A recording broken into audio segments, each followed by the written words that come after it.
The broadcast is now starting. All attendees are in listen-only mode. All right, good evening, everybody, and welcome to tonight's presentation. We're going to talk about another input of the Lighter Than Air outreach series. Tonight will be breaking barriers and meeting the FAA. Questions are encouraged anytime. We'd love this to be interactive. You could go to the flyout and type in a question, and we have a lot of people in the background that can answer the questions, or we'll bring them up to the panel and we'll get them answered. If you're having a connectivity issue and audio is a trouble, you can swap and do a phone call in and have a phone call and phone call for audio, computer for video if you've got a bandwidth issue. There's the pop-up window for the typing in a question. We do have some handouts tonight. It's for Mr. Mike Millard's presentation later on. That's where to go grab them. If for some reason you cannot download the handout, email any one of the team. Myself, David Hintz, I'm the Fast Team FPM, Airworthiness FPM from Des Moines. Hit me up. You'll see my email coming up. If you'd like to take a screenshot, which might be very handy tonight with a lot of the different presentations, on the top of the screen, there's a snapshot button, or on the flyout menu, or you can just do it like I do and just use your cell phone and take a picture. If we are having some connectivity issue tonight, if for some reason we witness and have a fatal crash, watch your email, and we will let you know how to get back in, or if we'll reschedule at a later date. Tonight's host is Adam McGee. He is our LTA DPE. He is the National Fast Team Representative of the Year. Congratulations, Adam, again. We're happy to have him on board, and he's the one that really got us going on this Lighter Than Air series, so we're very appreciative of him.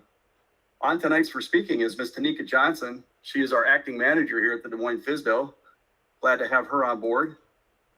Mr. Jim Koenig, he is a frontline manager for operations out of the Des Moines FSDO. Next up after him is Chris Axtell. He is the Des Moines Air Traffic Supervisor from the tower in Des Moines. Mr. Kendall Arkema, he's with the Des Moines FSDO. He's our DPE focal point. Also speaking from ASF 830 out of Washington, D.C. is Mike Millard. And there is a whole battery of other FSDO employees. We've got some people from Arizona, I believe, and we've got people from the Des Moines FSDO. I wouldn't read you all those names, or we'd never get to the presentation. So thanks for everybody being on board with us tonight. Chris Manthe, he's the Fast Team Program Manager, my tag team partner. He's the Operations FPM from Des Moines FSDO. My name is David Hintz. I'm the Airworthiness Fast Team Program Manager. We're really happy you're on board tonight. There is my email address if you want to take a screenshot of that. If you have any questions or anything, you can email them up to me directly if you don't put them in the question block for the presentation tonight. The Fast Team mission statement is to improve upon the nation's aviation accident rate by conveying safety principles and practices through training, outreach such as this, and education, while establishing partnerships and encouraging the continual growth of a positive safety culture within the aviation community. If you're looking for wings or AMT credit, give us a couple days and we'll get that issued to you following the webinar. And with that being said, I'm going to go to thanks for your interest in aviation safety tonight, and I am going to holler at Chris Manthe to jump on. I believe he's got some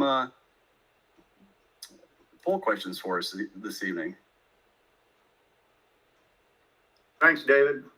Welcome to tonight's webinar, everyone. Before we get started, I just want to say we're going to have a fun-filled, exciting webinar tonight, and that's just for all of our presenters because we've been having technical difficulties. Hopefully it'll be seamless for you, but if we do have some problems, please bear with us. We're going to start right now with some poll questions. So if you would get ready to answer, I'm going to launch the first one.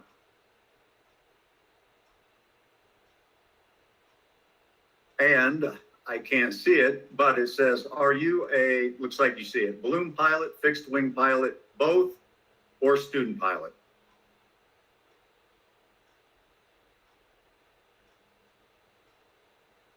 And we're just going to give this a few more seconds because everybody's kind of caught on to how they answer the poll questions, and we're up past 80% already.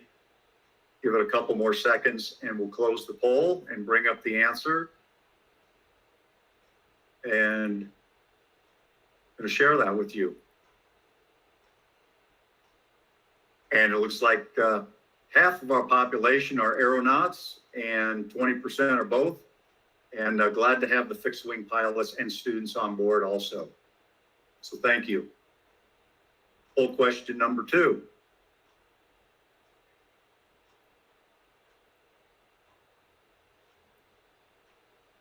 What is your balloon pilot rating? Student, private, commercial. And I know we do this every month, but we just like our speakers to get a feeling for who we're talking to. So we're going to give this about 15 more seconds. Looks like we have a good audience again between student, private, and commercial. And we're going to go ahead and close that poll so we can get to our speakers sooner. And you can see 14% students tonight. So thank you very much. Don't know if you're fixed wing students or not, but we're one FAA, so we help you all. 61% commercial, 25% private pilots. Thank you very much. And last but not least, have you personally interacted with the FAA? Yes, no, or no comment. And I'm glad to say it looks like everyone has a comment tonight. So we'll just give this about 5 more seconds.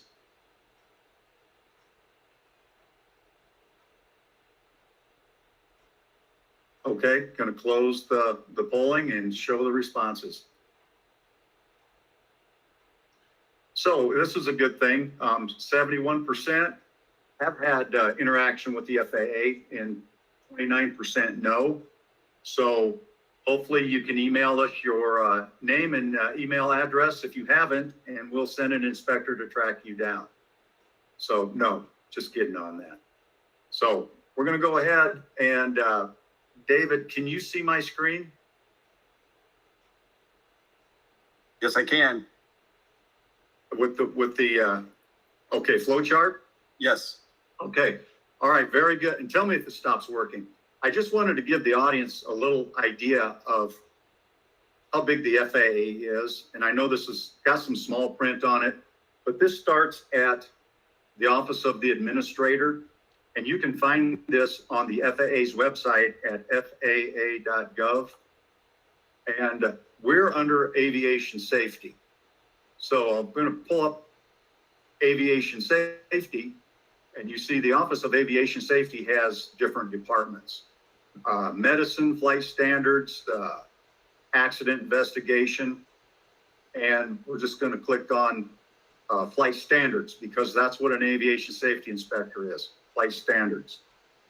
So that breaks down even further to, we have the air carrier people, general aviation, standards, and then foundational business. Under General Aviation Safety Assurance, or GASA, or GASA, if people have ever seen that before, there are the FSDOs. And you can see they're kind of broken down into their specialties. If they have mostly 135, they're 135. But every one of these is a general aviation office, and just 100, 200, 300, 400. The Des Moines FSDO, where we're from, is under AFG 700, the Des Moines FSDO. Back out of there and show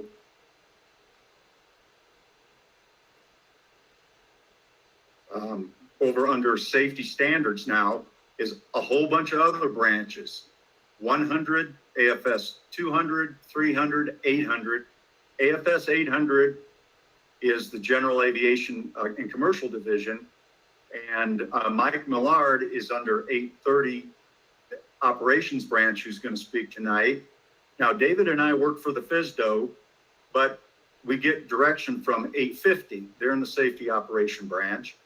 And a couple months ago, we had someone from 630 Airman Testing Branch. So he's under the safety standards. So And the DPE people branch are also under the 600.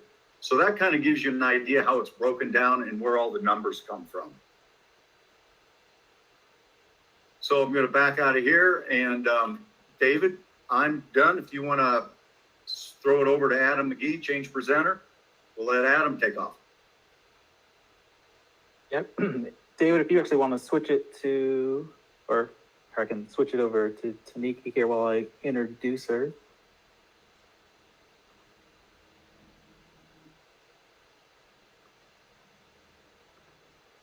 All right. So yeah, first wanted to thank everyone for joining us tonight, and especially all the FAA employees. We have a large group of FAA employees here tonight, which is great. I think it shows a lot of interest, in ballooning that they have, and we're happy to have them on. And I'd like to introduce our first speaker tonight, Miss Tanika Johnson. So originally from Springfield, Illinois, Tanika started her career as an intern for Trans World Airlines. She graduated from the University of Central Missouri with a Bachelor of Science degree in Aviation Technology. As time went on, she worked full-time in airport management for the Houston Intercontinental Airport System and worked part-time as a single-engine and multi-engine flight instructor. When the dream of being an airline pilot seemed so far away by working part-time, Tanika decided to flight instruct full-time at a Part 141 school. After gaining experience, she was hired as a first officer for CC Air Inc., U.S. Airways Express. With a desire to see the world, she became an airline captain for domestic and foreign airlines throughout the years and lived overseas for some time. When she returned to the United States, she flew for a private company as a captain on a Gulfstream aircraft. In 2012, Tanika joined the FAA as an aviation safety inspector at the St. Louis FSDO. Since then, she has progressed and become dual qualified as principal operations inspector and as a frontline manager for general aviation and air carrier offices. She holds additional duties such as being a team lead for the FAA's National Centralized Hiring Program. In her spare time, she's a children's book author and participates in the I Can Read program for elementary schools. She is also a mentor to aspiring aviators through a nonprofit organization and also mentors to several FAA employees. From her first day as a manager, Tanika's commitment to improving community relationships, continued education, and how flight standards evolves has not changed. While continuing to be a positive example for her employees, she earned a master's degree in disaster management from Florida International University. Her diverse background and ability to adapt to various environments, cultures, and willingness to learn have afforded her opportunities to share her experiences with others in aviation. Having held leadership positions in the industry and the FAA, Tanika works side by side with several employees. Currently, she is the acting office manager for the Des Moines FSDO in Ankeny, Iowa. So with that, I'd like to welcome our first presenter, Tanika Johnson, and I think you should have the screen. Thank you, Adam. I'm going to go ahead and take the screen back because she doesn't need it. This is David. Thank you. Yep. Thank you, Adam, for the introduction, and good evening, everyone. Thank you for joining us. And I'd like to thank David and Chris for the continued great work that they do, even through a pandemic in the community, and just keeping the community abreast of the agency changes and just making our office proud. A big thanks goes out to all of the speakers tonight for their commitment to aviation as well. And we appreciate each of you for taking time out of your evenings to meet with us. Now, since the national pandemic, COVID-19, we've seen many changes. As FAA employees, we continue to embrace change as we assist each of you in various areas. And for those of you that are new to the webinars, or this is your first time meeting the FAA, we handle, as Chris mentioned, many different things. We handle accident investigation and prevention, aerospace medicine, air traffic oversight, aircraft certification services, flight standard services, rulemaking, unmanned aircraft integrations. We have an office for that, and quality and integration and executive services. Since we've not been able to see each person, and it has been a challenging year, we want to take this opportunity to talk to our community. One of the areas that you may have heard about is the certification process. The FAA determines compliance with safety standards and issues certificates based on these standards. We issue both initial certificates and renewals to airmen, airlines, engineering, and manufacturing organizations, aircraft owners, aircraft repair stations, and repairmen, among others. We also issue airworthiness approvals for aircraft, engines, and other aircraft parts. We ensure that existing certificate holders and other regulated operators continue to meet necessary safety requirements, standards, and regulations through safety surveillance. And then we also handle oversight programs, audits, evaluations, education and training, that's David and Chris, research and accidents or incident investigations.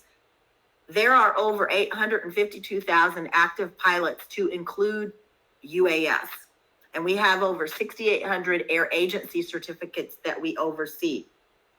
We have 5,300 operator certificates, and we have over 112,000 flight instructors.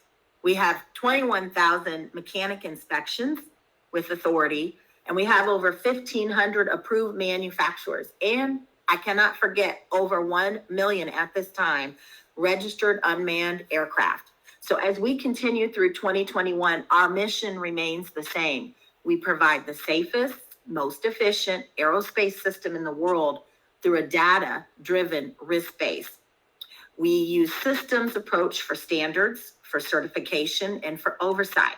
And we are continuing to create and update rules, regulations, and policies and associated guidance materials that apply to people, organizations, equipment operating within the nation's civil aviation system, and much more. And you will hear from some of the folks tonight about these areas.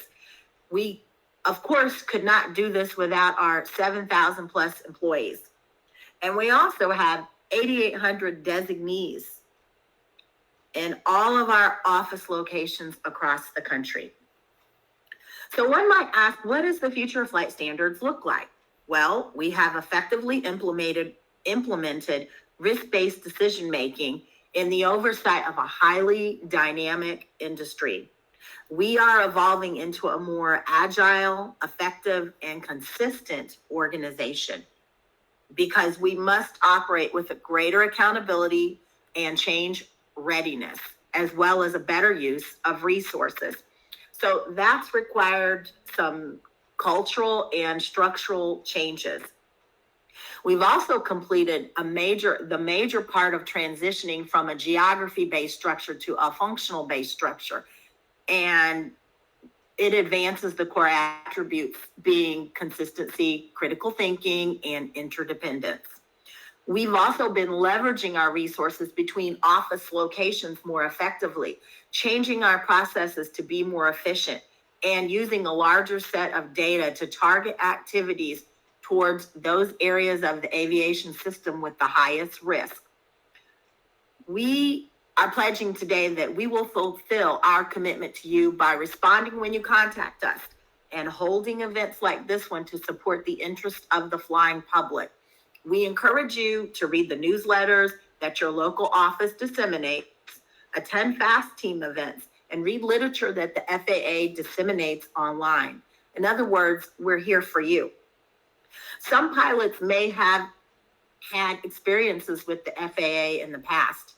Now, as an airline captain, I can remember FAA inspectors and air traffic controllers requesting the jump seat for some of my flights. And I often wondered if the individuals knew much about the aircraft I was flying or if they were certified in the aircraft. Then there was the nervousness of the crew. And some would say, well, you know, the FAA is riding along with us today. And we double check items before, during, and after the flight. And there was this negative connotation associated with the FAA. Many would say the FAA was the dark side. Well, if we weren't doing anything wrong, why would we be worried?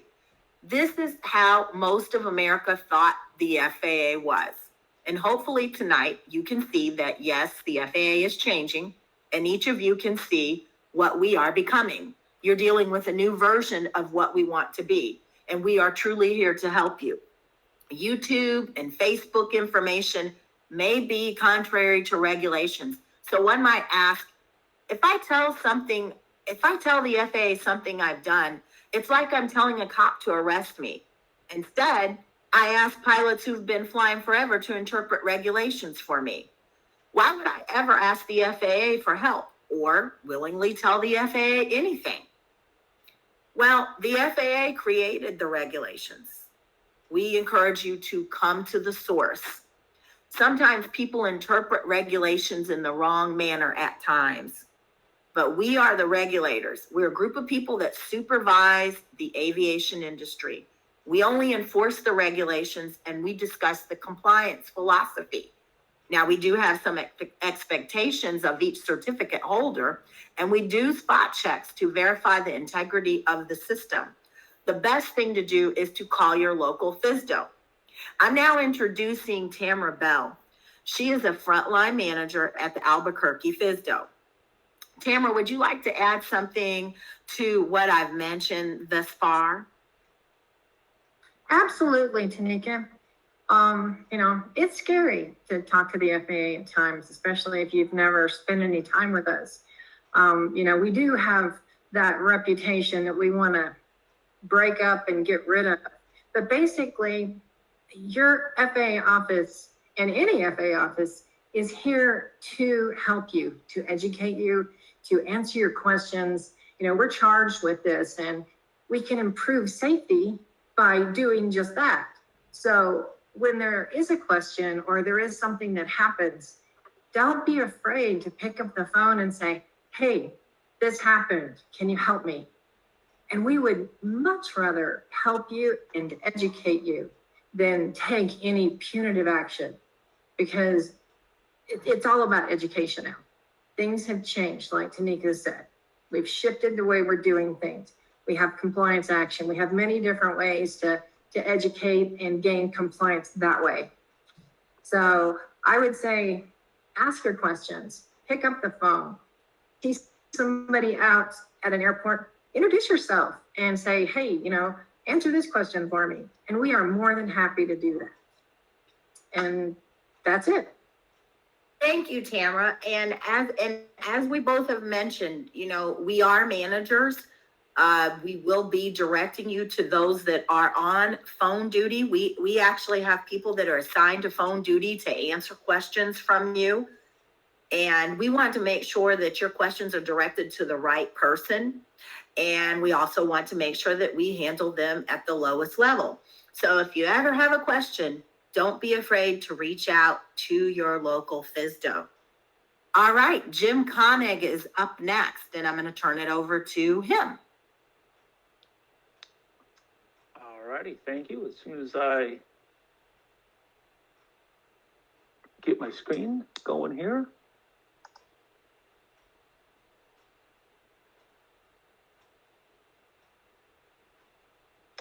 One second. All right, David, Hintz, or Chris, can you see my screen? I see your screen. Very good. Okay, thank you. Yeah, just a little bit about myself. I've been with the FAA and the FSDO since 2006. I'm the ops frontline manager now. Before that, basically 135, 145, 121, and 91 maintenance, a lot of supervisory positions, but I started out as a mechanic. Just like some of you started out as student pilots or are still a student pilot. So I've been in your shoes and stuff. But I just want to just follow up on what Tanika said.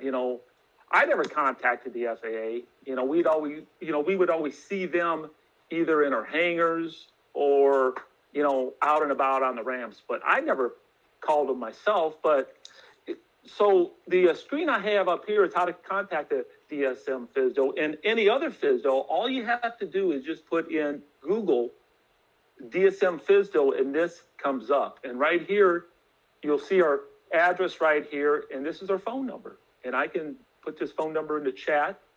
We also have a fax number, but this is all you have to do to contact any FSDO. You just put the identifier or the or the location of the FSDO. You can search FSDOs by the whole United States, but there's the phone number right there. And Tanika was saying we do have people on phone duty Monday through Friday, and we normally have a airworthiness person on phones, and we have a operational person on phone. So if you have a operational question, you want to talk to the ops person. If you have an airworthiness, you want to talk to the airworthiness, and you can ask them any question, and we get tons of them. So never be afraid to contact us for like registration questions, and I've got a couple slides on that, or airworthiness certificates. Let's say if you've lost your airworthiness certificate, or it's torn so bad, or it's sun faded, you can contact us, and we will go through that process. Now we can issue the airworthiness certificates, but the registration certificates we cannot issue out of our office. But there's also, let's say if you want to email our office, there's a link on this site, and you can email our office, and that'll get to us that way. We also have it in, looking at this, we've got an employee directory that lists all their names, and those are address, person, that's the office phone numbers. But if you call that number, you will get a hold of us Monday through Friday. But please don't call us at 3:30 or 3:45 on a Friday if you want a special flight permit, or if you want, you lost your airworthiness certificate. But if you do, I've worked through it and stuff. So, but please reach out to us for questions. Never be afraid. There's also this site here, and I was talking about this last week, legal interpretations. This is from the Office of Chief Counsel. This is the Holy Grail website. Once I discovered this was some great information. So you can actually search this, that there's legal interpretations in there done by the Chief Counsel that people have sent in and asked about. They've had specific questions to regulations. Now you can put the regulation in here if a legal interpretation's been done on that. That's real handy. Or you can just put a keyword in it. A couple months ago, we had a question on somebody wanted to do hog hunting from their helicopter. And, we were discussing that. I went to this site, I put in hog hunting, and there was a legal interpretation on that. So this is a great site. And how do you find it? Just put a internet search in FAA legal interpretations. A great site. So, I think there's been a few questions on aircraft registration. Why is it so, why isn't the information out there? Why is it difficult? So what did I do? I went into Google, FAA aircraft registration, and this came up. The first thing, aircraft registration FAA. These two links here are real important. Now, you can click on that link. Let's say if you want to contact the aircraft registration, you click on that link. If you want to know how to register a aircraft, you can click on that. And you can also contact us too if you have these questions. Now, this is the registering a aircraft. It gives you, this is just one of the pages. There's so much information on FAA.gov, but you see right here, aircraft, you have the application, which is virtual now. It's electronic. It's the 8050-1, the bill of sale, and the $5. There's some more information on here, but that's all that is when you want to register your aircraft. Now, this is if you want to contact the registration branch. Now, you can call our office, and I've had, when I was an inspector and on phone duty, I think just once a week I would get a registration question. And we do have access to one of the links where we can look at your registration file on your aircraft. And we might be able to figure something out, but this number right here, that's the number to the aircraft registration down in Oklahoma City. That's the same number we have to call and we're on hold just as long as you are and stuff. So that is a handy number. If you're having trouble with registering your aircraft and it's either taking long or if there's an issue. Now normally they'll send you out a letter. Maybe you haven't received that letter, but we do have access, like I said, to the link where we can look at the file. But that's really handy. They are technical experts down here. I've never not had my question answered when I called that number for aircraft registration. Oh, geez, that was it. I just wanted to talk about that. And I should just like to go back and, talk about regulations, and just kind of tap on what we've said so far and stuff. I mean, just because, we're not out there to swing the hammer at you and stuff. Obviously, if it's, intentional or criminal or falsification, that's a big issue. But, our goal as the FAA is to make sure you're in compliance with the regulation. Now, if something does happen, we'll do the root cause of why it happened. But more importantly, we want to make sure it doesn't happen again. And that is our major goal. If you're ever involved, if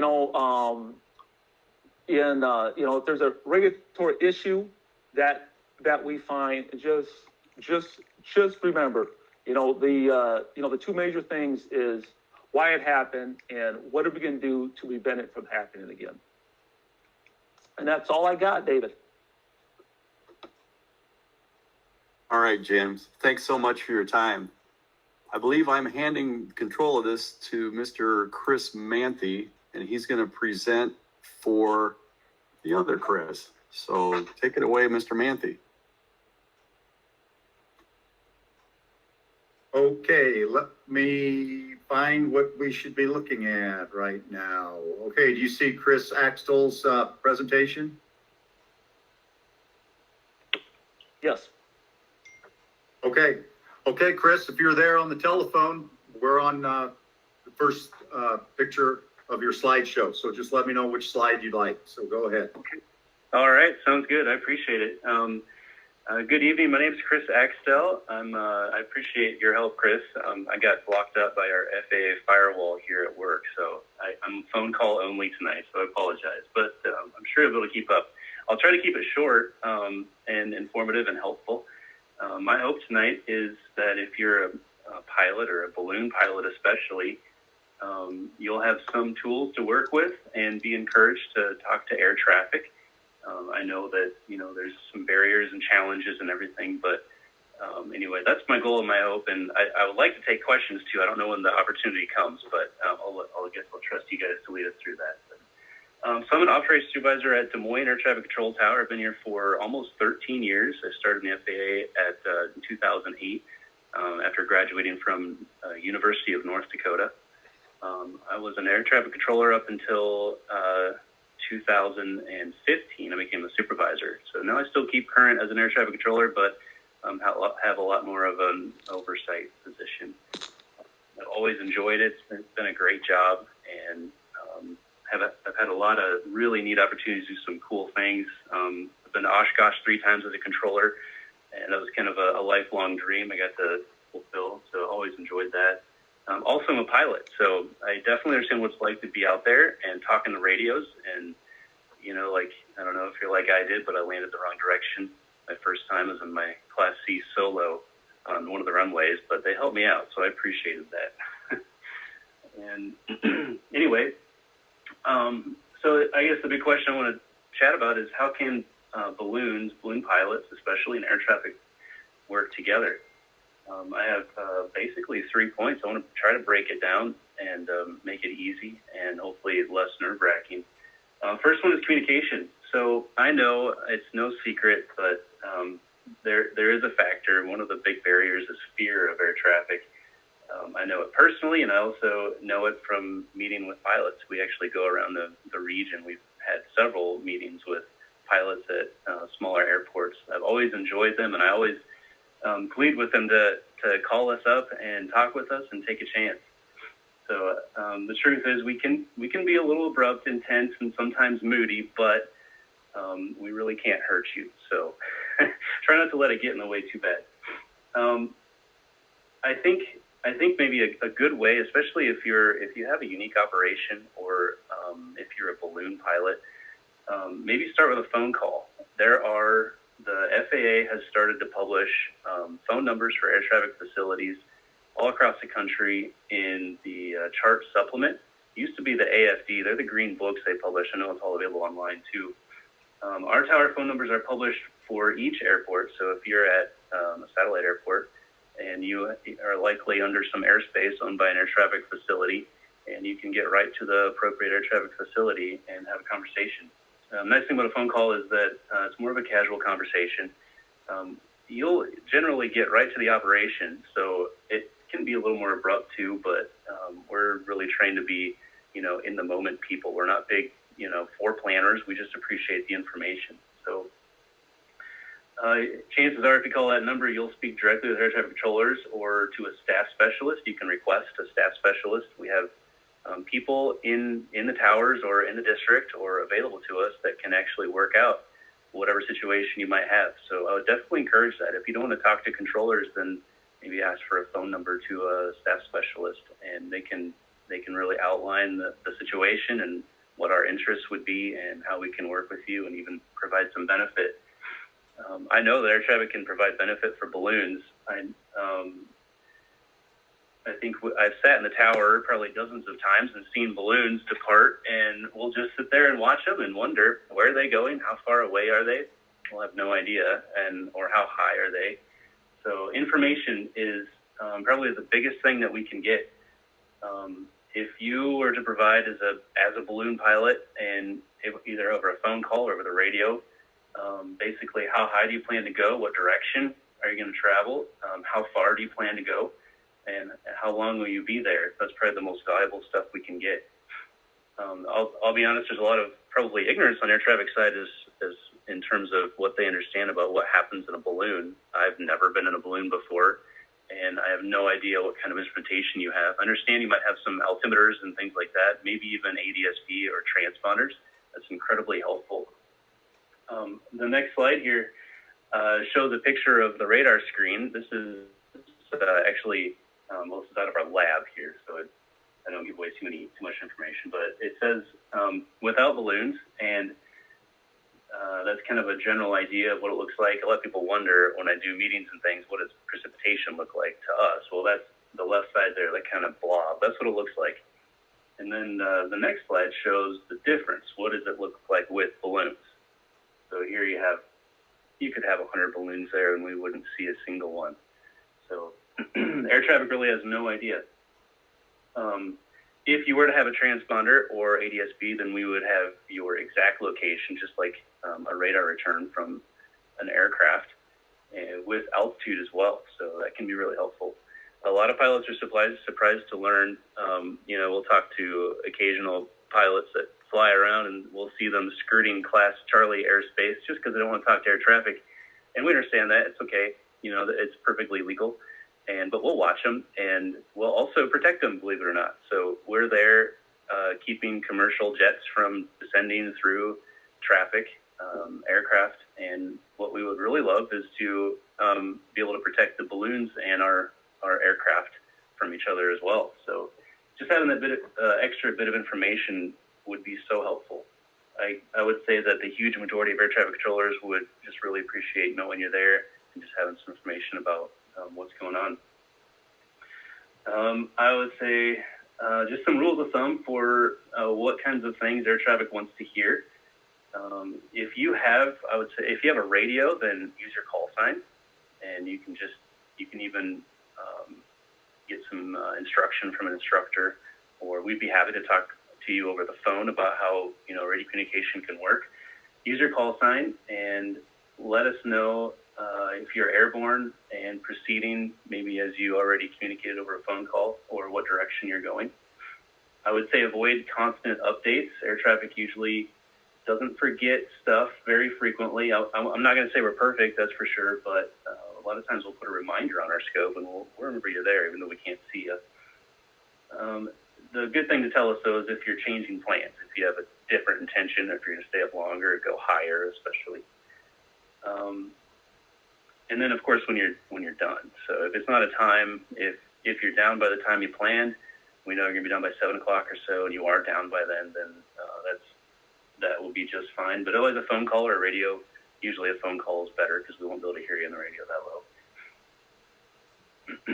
I suppose, and this might be some information you can provide me at some point, but we may issue, or I don't know, I might have the idea of providing at or below altitudes. Maybe we have some traffic in the area or some routes and things that are frequently used in your area. And if we were able to keep you below 4,000 or so, for instance, then that can be really helpful for a traffic flow.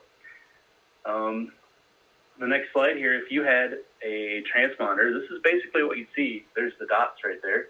And then you can see the 3 digits. That would be 5,200 on top. And we've actually seen high altitude balloons, believe it or not. I presume they're weather balloons. I don't know, but they've been over western Iowa. I've seen them as high as 80,000 feet, and then they'll just kind of meander about and descend down to the ground. So it's kind of interesting. We'll watch them, and of course, the fact that we know we're there, the balloons are there, we'll definitely avoid them. So it's a natural reaction. If we see you on the scope, we're not going to fly somebody into you. So it can be helpful. On the next slide, let's see, planning. So we have a really neat event here in Iowa, where I'm from. I guess just south of the airport, Indianola area.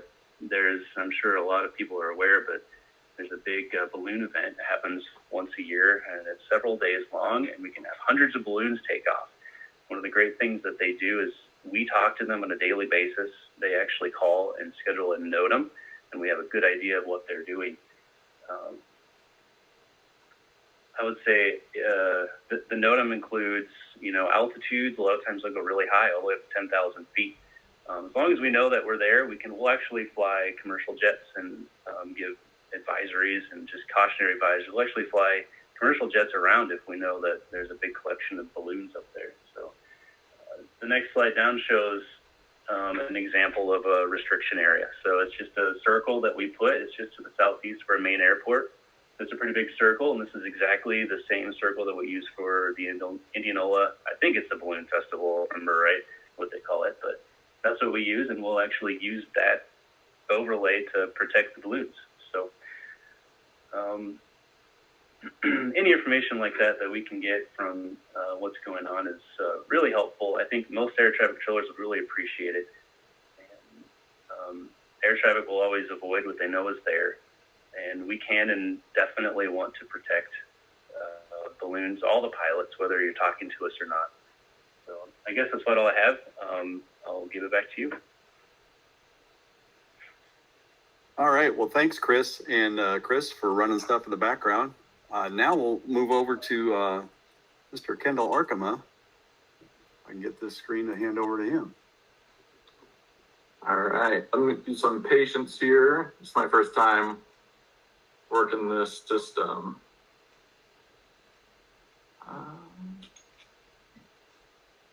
Now, hit your display settings My display. up top.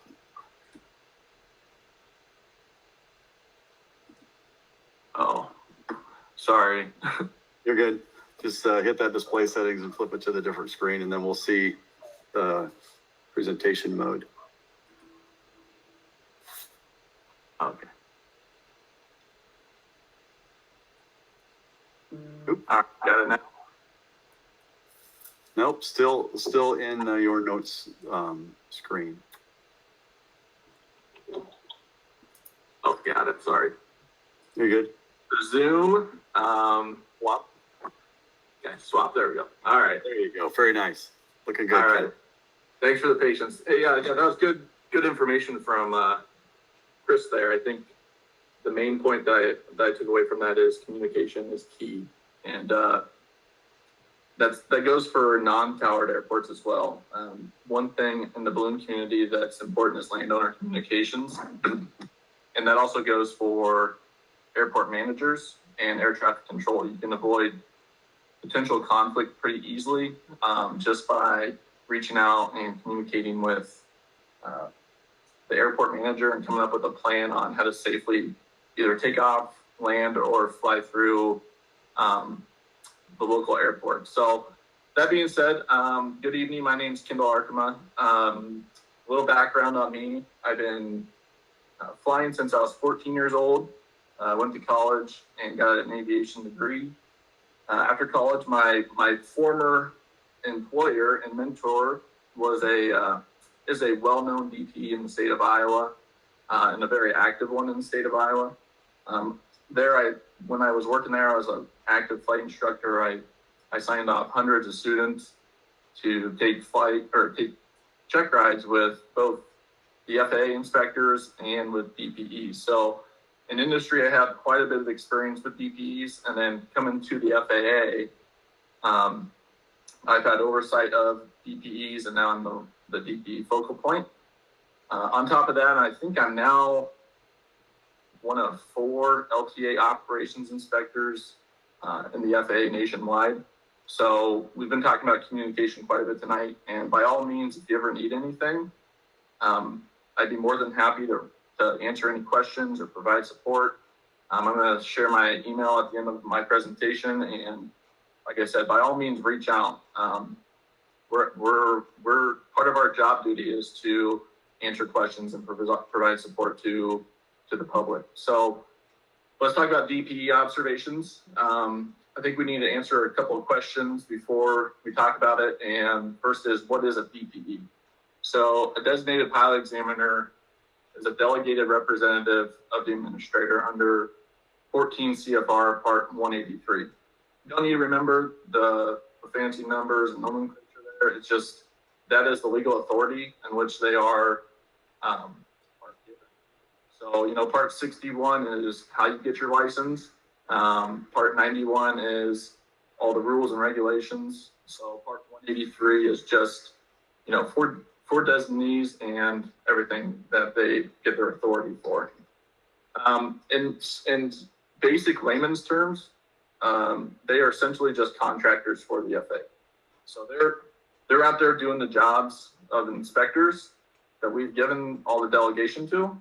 And if you're nervous about a DPE observation, which the vast majority of people are already nervous for their check ride in general, but then to have the FAA be there to watch it it adds just an extra element of anxiety. To help ease that a little bit, just think of, if you've done an FAA check ride with a DPE, essentially you've already done a check ride with the FAA because they're essentially just contractors for us. They're held to the same standard that inspectors are. So they essentially should be giving the same check ride as if you were taking it with the FAA at the FSDO. So I don't know if that'll help ease any tension on the check ride. I've observed check rides, both successfully and unsuccessfully. I don't think there's any shame in having an unsatisfactory check ride. I've gone through that with the FAA on board, and it can help you be a better pilot. And someday, if you're an instructor, it can help you be a better instructor to help with any students that may have to run into that issue. So no shame in that. So DPEs, to become a DPE, we have a system online called the Designee Management System, DMS. If you ever want to be a DPE, you can apply online. And to do that, you have to be qualified.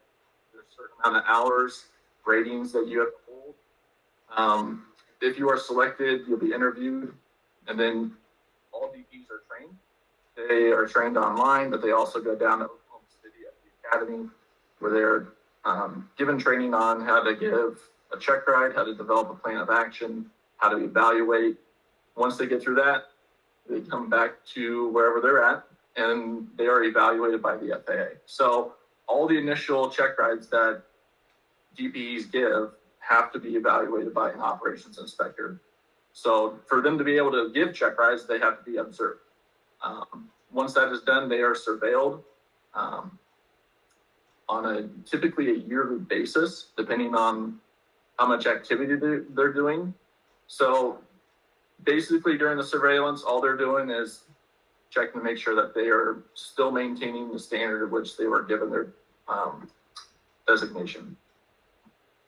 So the next question is, why do we need DPEs?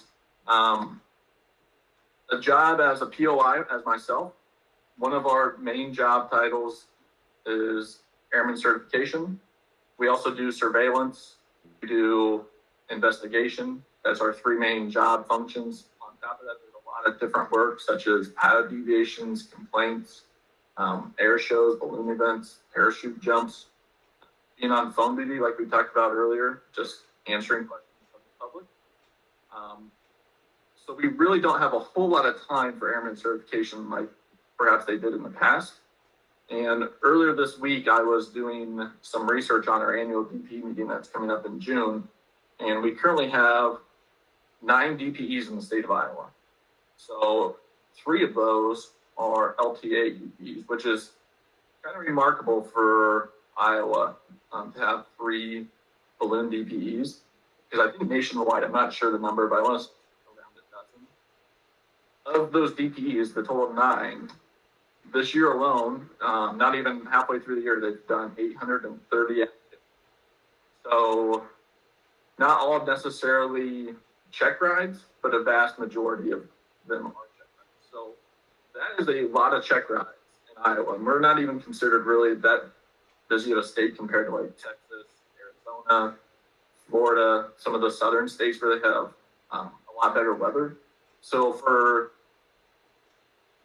835 check rides potentially, there's only 3, right now there's only 3 operations inspectors in the state of Iowa, 4 technically. But there's just no way that we have the bandwidth to do 830 check rides. So there you can see why it's essential for us to do delegation of the DPEs to have our work done. And so if we do, so it's a lot easier for us to do 9 surveillance activities, to watch 9 check rides than it is for us to do 830 or potentially double, triple that in a year. So that is why. So let's talk about the observation. The first thing that you should ever have, if you ever have to go through a DPE observation, the first thing that the inspector should say is that we are there to observe the DPE, not the applicant. And that is 100% true. So we are there to watch the DPE do their job and evaluate the applicant. Now, obviously, we are watching the applicant answer questions and fly the balloon, airplane, whatever it may be. But essentially, we're not focused in on that. We're focused in on the DPE's performance. We absolutely want you to succeed. The DPE wants you to succeed. You want to succeed. So we are all on your side. And like I said, sometimes it doesn't turn out that way, and it's not a fun thing to go through, but it is a good learning experience, and you can make yourself a better pilot from it. What to expect? So there's some things that can happen on, just not to get too far into the weeds, but what to expect on the check ride. First, they should tell you those things. We want you to succeed. We're there to see the DPE. I've done a lot of DPE observations, and they've gone different ways. Sometimes I've had to leave the room because the applicant's just not at ease. You can only do so much to put them at ease, and they may not perform that well. You can just tell they're stressed out. I've stepped out of the room, just stood around the corner and listened to the check ride, and it seems to go better. So a lot of inspectors have that know-how. They can tell how things are going. And we know that you're stressed out. We've all been through check rides before. Most of us have been through observed check rides. So sometimes we can step out. And in the LTA world, most LTA check rides I've observed, it seems like the applicants, I don't want to say struggle, but are the most nervous for the oral. And then once they get to the flying portion, they just completely mellow out and they just nail it. For the most part, it seems like LTA pilots are very much more comfortable with the hands-on flying portion of the check ride as compared to the oral. So like I said, a lot of times you may see that the POI could step out of the room and just observe it from another room. But preferably most of the time we want to be in the room preferably out of sight. On the check ride, you know, the DPE, so here's some things that could happen. A DPE could make the mistake, I'd say, of unsatisfying or, you know, failing you on a check ride. The POI has the authority to overturn that decision and then give you the check ride from there on out. Most of the time we want you both to be successful, and that's what we see, but it could go that way as well. Beyond the check ride, really, we want you to reach out if you have any questions. Like I said, here's my email, kindle.arkema@faa.gov. You can shoot me an email at any time, and it may take me a little bit to get back to you, but I usually try to get back to you within the day during normal business hours. So, you know, the people that I've given check rides to have reached out to me after the fact for any technical questions, any regulation questions, just anything in general. If I can't answer the question, we can definitely find a resource that knows the answer, and we can get that information to you. So that's all I've got, and I think I'll hand it over to Mike this next. I'll go ahead and grab it there, Kendall. Perfect. Yeah, I appreciate that, David. Get this opened up here real quick. Hopefully my computer wants to cooperate with me today. You're doing great. All right, I think I'm ready to follow along with you, Mike. Very good. All right. Hey, thank you everybody for being here and letting me be part of tonight's activity. I coming to you from FAA headquarters. I first want to thank you all for being in the aviation industry, basically the legacy of what really started the aviation industry. It's amazing, and I've enjoyed it immensely, and I enjoy opportunities to interact with the balloon industry as well. Go ahead and hit the next slide, David, if you would. So just to give you a little snapshot of my background, I was, before coming to the FAA, I was 21 years in the Air Force. Aircraft maintenance was my primary career field. I am with the aviation. I am an aviation safety inspector. I'm with FAA headquarters, and as Chris went through the charts, I'm with AFS 800, specifically AFS 830, and that's the General Aviation Commercial Aviation Division. My certificates, I'm a pilot, I'm an A&P mechanic, I'm an IA, and I'm a senior parachute rigger. So I fly, fix, and jump. Little snapshot here with some of my background. Again, 21 years Air Force. As you see, with the number 5 Thunderbird jet, I was with the Thunderbirds for 3 years doing air shows around the world. And just a little bit of a trivia information. Again, I wish I guess we could have done a poll. I never thought about it, but the number 5 is upside down on the number 5 Thunderbird jet. I don't know how many of you have seen an air show or seen the Thunderbirds before, but just a little bit of information. If you know, in the future, when you see it, the team fly, we were always signing our autographs with an upside down number 5 because it's the lead solo jet. And the lead solo is inverted almost every maneuver going past the crowd. He's inverted. He or she is inverted.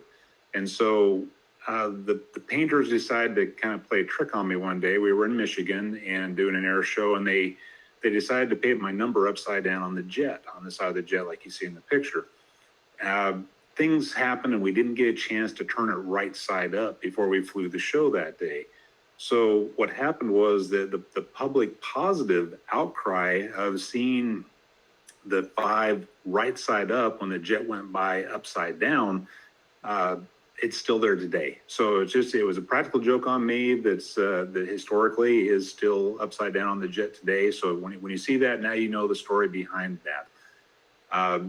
When I came to the FAA, it's been about 17 years ago. I came into the FAA in the Cincinnati Flight Standards District Office. I had a couple of balloon repair stations and some balloon operations, as well as some other things that I was a principal inspector for.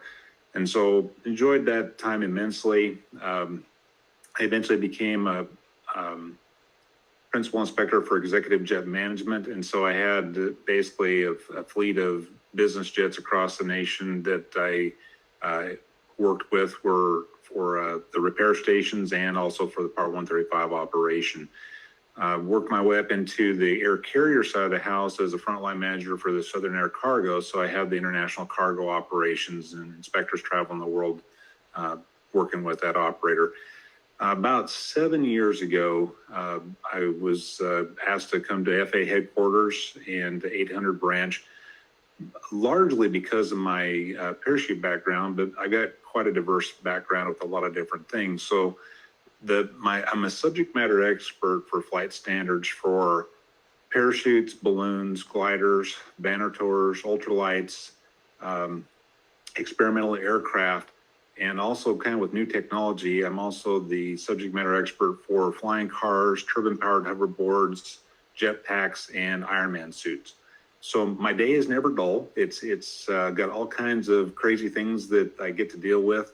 And on top of that, I'm also the environmental specialist for flight standards. So any airlines that are adding airports to their operations, I have to do the environmental review for noise and emissions. And then if you've ever dealt with aerobatic practice areas or some air shows and the unmanned aircraft systems, I do all the environmentals for those for noise and things of that nature. So I get to do a lot of different things. Again, one of the funnest ones though is with the balloons.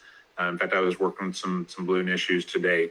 Now, I will ask this because and the reason I'm so thrilled to be part of this tonight is really to show you that from all the way from the FSDOs all the way up through FAA headquarters, you have a support system, and I'm a piece of that, because the FSDOs are really going to be your first line of defense. If you have questions or concerns, please start with the FSDOs. As Chris showed you on the chart, I think we have 78 FSDOs, and we have international field offices for those international people involved with the presentation tonight. Start there, because a lot of the questions you may have are already covered in our guidance, in our orders, publications, and you'll largely have all your questions answered at the FSDO level. But occasionally there's something that's beyond that. It's I kind of like using the analogy of the new technology, the jetpacks and the Ironman suits. Our policies, a lot of our regulations and policies are dated 30, 40 years ago. And so my position at headquarters is if we see something that needs to be changed due to advancements in let's say ballooning and or really in the industries, then I'm in a position where I can either help modify or write guidance to support that if it doesn't already exist. But it'll typically be the FSDO that brings that question to me, and occasionally industry will as well. But just know that you've got an infrastructure of aviation background and experience to be there to help you with questions and things you may have. Again, for me at headquarters, if I don't have the answer, I'm a little bit closer to FAA legal or pretty much all of the FAA at the headquarters level to help find the answers to the questions you may have. So use this, but please start with the FSDO level first, and if it's something that can't be answered, then they'll get it to me, and we'll kind of go from there. Next slide, if you would, please, David. So my introduction to ballooning actually was at the Battle Creek Air Show. When I was on the Thunderbirds, we did the Battle Creek Air Show every year, and that's where I actually got my first balloon ride, and I had such an amazing experience with it. I didn't really comprehend. As never been in a balloon, I didn't comprehend the controllability, the ability to fly just over the wheat fields and just barely brushing the top of the wheat and things, and just had such a great time. I am 6'4", so the burner was kind of an issue. I had to wear a hat. It was a little toasty on the noggin, so that was one of my learning experiences. But again, just had such a great experience with the air show at Battle Creek and getting to interact. And yes, I've got a whole bunch of unique pins for trading purposes and things. So it was just such a neat experience to be part of that. So that was really kind of what my introduction to ballooning was as part of my time in the Air Force. Now, one of the things I want to, again, my presentation, if you will, is titled lighter than air support and publications. I've already kind of talked about the support piece of it, but I really want to give you something. So I don't know, and I don't want to give you a hard time. That's not what we're all about, just like the other presenters have said. But I want to give you something that you may have, you may not have, but I want to kind of share some things with you. So David, if you go to the next slide, please. So, publications information, to me, working in the industry before I came to the FAA and even within the FAA, I see the value of FAA publications. Now, we have quite a few that deal specifically with ballooning. Some you may know of, some you may not know of. So I want to kind of run through this with you. The value of the publications is kind of twofold. One, if you have the FAA guidance in your reference library, you don't even necessarily need to call us. You already have the answers. And again, if you have inspectors coming out to inspect your operations and things, if you got our publications, you know exactly what they're going to look for or possibly ask, or and those type of things. So to me, I don't think we should ever hide anything from you. I don't think that's not the intent, but I want to show you where the publications are. As David said at the beginning, there's some publications or some documents available to you in this presentation to download. I tried to put a few of them there. One of them is too big. I couldn't, it was just too large in size. And if you will, David, next slide, please. And that's the balloon flying handbook. Now, again, it was too big for me I've got it in a PDF version. And so it was too large to transmit and make it downloadable for you. However, we can fix that. So David, if you would go to the next slide, please. Now, I don't want this to scare you, but I want to show you something. So the balloon flying handbook, just again, hopefully none of you have gone down this path, or if you don't have the publication, please do not go spend $39.95 or $29.95 or even the $1.99. Next slide, please. It is available free to you from the FAA's website. It's a PDF version. If you want to go through the several hundred pages of printing, that's up to you.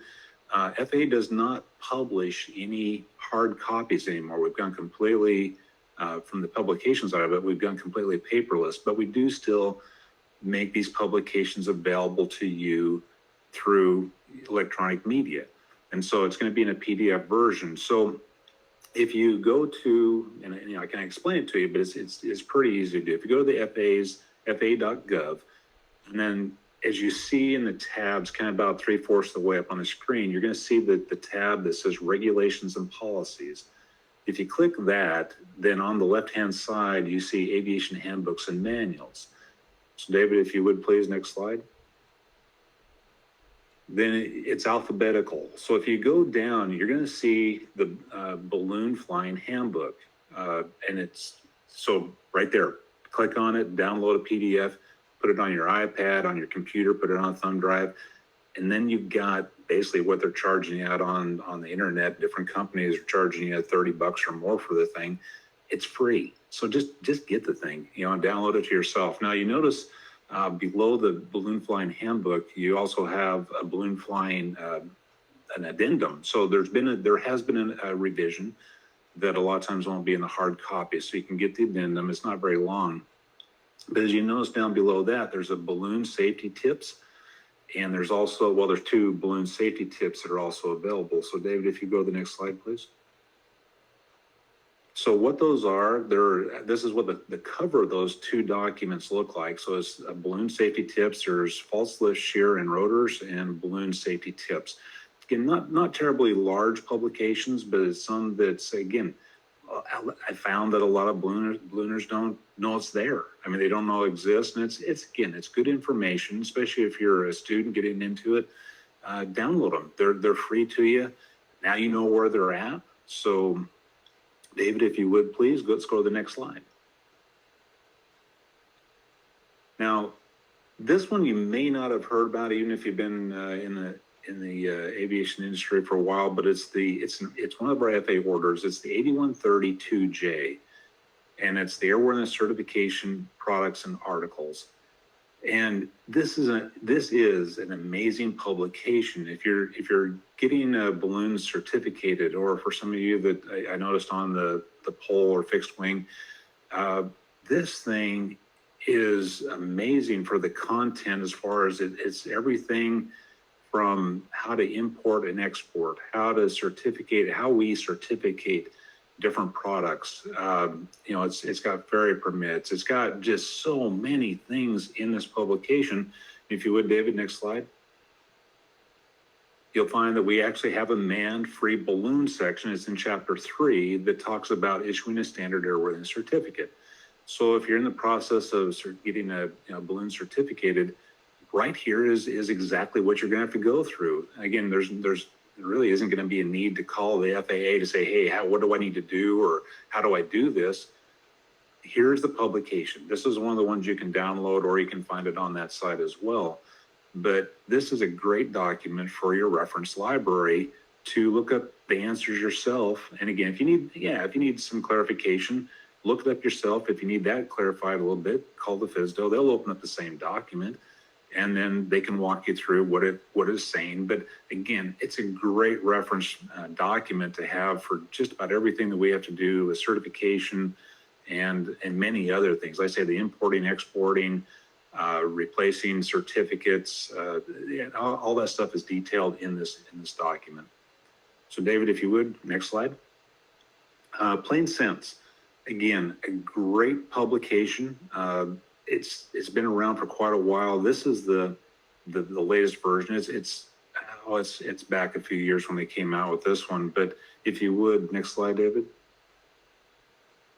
Again, this is another one that, if you look it up online, you're gonna find a price tag that goes along with it.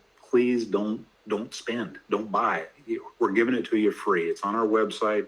Next slide, please. In that same section, we're dealing with aviation publications. Look down at the bottom of the list. It says Plain Sense, and again, you can download it for free. So there you have it. Next slide, please. And this is some of the content. If you've never looked in the publication, it's really a great document, because if you ever have somebody that's looking to purchase a balloon, sell it, or work on it, airworthiness directives, these are the chapters that are in here. So it talks about buying an aircraft, and again, it is probably geared a little bit more towards the fixed wing, but it applies across the board. So you've got airworthiness certificates that explains them. It gives samples. It has the aircraft registration, the process you have to go through to register your aircraft. And it has samples of the forms, and again, a lot of great information. It goes into the aircraft maintenance, as far as what to expect when you're getting your aircraft worked on, maintenance records, what needs to be kept, airworthiness directives. It explains all of it in, if you will, plain English. It helps to understand.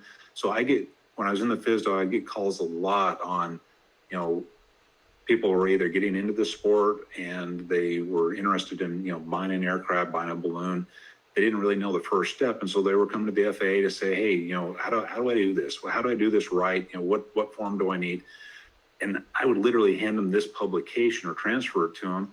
And because I'd rather have you have our documents, and I say you can take care of yourself with just going through our own publications. So again, it's a great document to use. David, next volume, please. Next slide. Now this one is what we call the 8900.1. It is an order, but as most of us on this, from the FAA side of the house tonight, we are aviation safety inspectors. Now, the orders that we use when we go out and do our surveillance and pretty much our marching orders on the things we go out to look for, this is where our guidance is at, the 8900.1. It is available to you. It's if you Google it, it'll come up and you can look up things yourself. But again, there is a section on balloons. And so if you're ever curious, hey, the FAA wants to come out and do some surveillance on my operation or whatever, this is basically telling you this is what the inspector is going to open up. If they're going to go out and look at a balloon operation, they'll open up this section, read through it. It basically tells us what we're going to go out and look for. Again, why not give this to you? That way you know exactly what to expect. and it's available to you. But this is another one that it's available on the download, or you can go to that publication so you can find it as well. And so, again, just as I kind of wrap up, David, if you go ahead and next slide, please. Again, I do thank you. It's you make it's such a blast to work with the balloon industry. I mean, how much more colorful can you get? It's amazing to have the opportunity to spend the time with the balloonists, to work with the vehicles. Again, sharing with you a few of the publications. Again, I hope it helps you. We're here for you. Just like we've all said, it's great that you're doing what you do. And I'm going to kind of wrap it up at that and just say, hey, I applaud you for making magic happen, and I enjoy very much the opportunity to work with the industry and the rest of the FAA from the FISDOs on up. So I'll just kind of stop there and turn it back over to David. All right. Thanks, Mike, so much. Great presentation. Really, really appreciate your time. Hey, Adam, are you still on board with us? Yep, I'm here. Hey, I just wanted you to give us a commercial on what's coming up on the next Lighter Than Air outreaches in the future. Yeah, so mark your calendars, I guess, for our next LTA Outreach Series webinar is going to be June 14th at 6 p.m., discussing aeromedical factors. And we already have the July webinar also scheduled. That's going to be July 19th at 6 p.m. That's back again with some FAA people. So hope you'll join us for both of those.